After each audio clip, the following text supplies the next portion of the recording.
This is an update of my Arrma Granite 4x4 that I've converted using a complete Arrma drivetrain to run on 4 and 6S.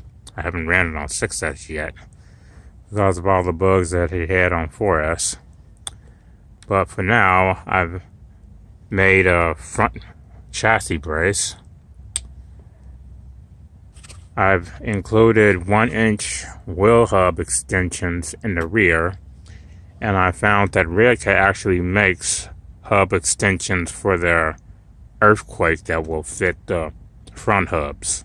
So I'll get those and have about 1.25 inches or 1.5 inches extensions total in the front and 2 inches in the rear.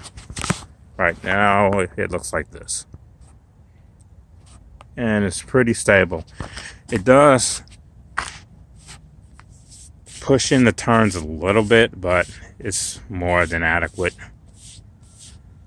I've also changed out the springs to big bores. They're 18 millimeter big bore shocks, and it's much more plush now.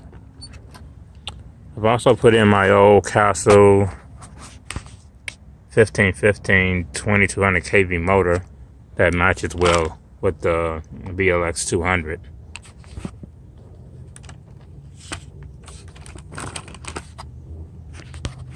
She's an animal, so let's see just how well it runs this time. I'll try some backflips with it. Hopefully I don't wreck the drivetrain.